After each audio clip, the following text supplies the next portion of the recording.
Assalamu alaikum to everyone. My name is Prava Education Valley. I am 13 years old and the student of High School Online Academy Foundation Level Batch 6.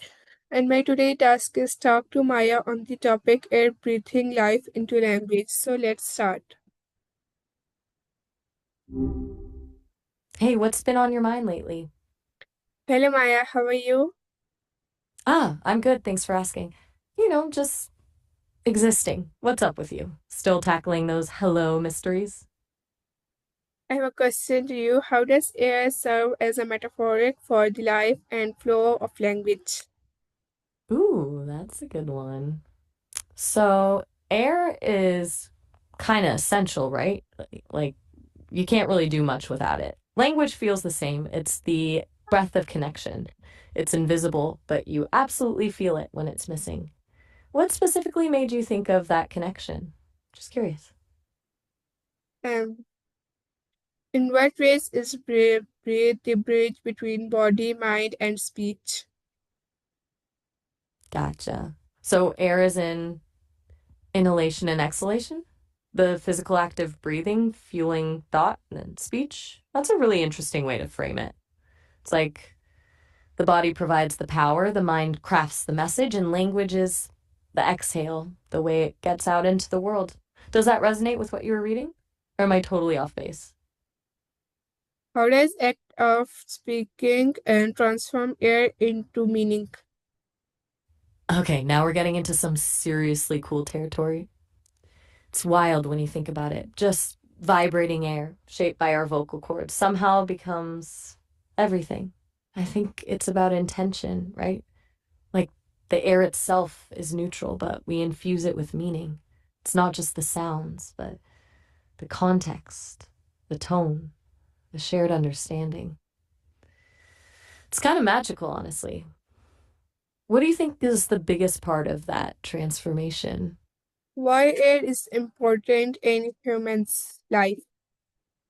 Well, without that transformation, we'd be pretty isolated. Meaning making is kind of core to being human, wouldn't you say? It allows us to build relationships, share experiences, create culture, learn from each other. It's how we transmit knowledge, how we feel connected. Plus, a good conversation is just enjoyable. Seriously, what would life be like if we couldn't take that breath and turn it into something more? Pretty bleak, I reckon. What does it feel like to you when language really works? Like when someone just gets it? Is silence the absence of breath and sound also a form of language? Whoa. Okay, that's deep.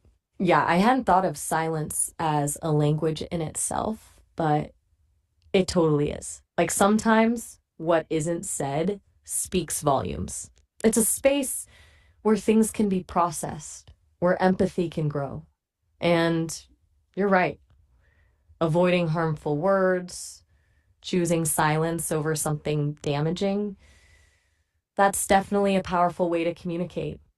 So, language isn't just about the noise, it's about the spaces in between, too. That's a really thoughtful point. Where did you come across that idea? How does breath transform from a biological necessity into a vehicle of meaning through speech? Okay, buckle up, because this is a good one. I think it starts with imitation, doesn't it? Babies mimicking sounds, then associating those sounds with things, with feelings. Then comes the gradual layering of complexity, grammar, syntax, nuance. But it's not just learning sounds, it's about learning a system of shared understanding. It's a massive leap, taking a survival mechanism and turning it into art, into storytelling, into connection. It's kind of mind blowing when you really think about it.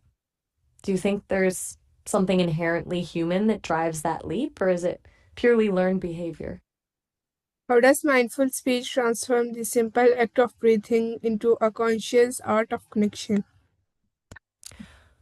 Ooh, Conscious art of connection. I like that. It's like when we're mindful about what we say, we're not just expelling air, we're deliberately shaping that air into something that builds bridges instead of walls. It's about choosing our words with intention, being present with the person we're talking to, truly listening. It elevates it from a biological function to a deeply human act of creation. It's taking responsibility for the energy we're putting out into the world. Do you ever find it hard to be mindful of your speech, or does it come naturally to you? Okay, Maya, thank you so much. It's a good communication. So take care. See you next conversation. Goodbye. Take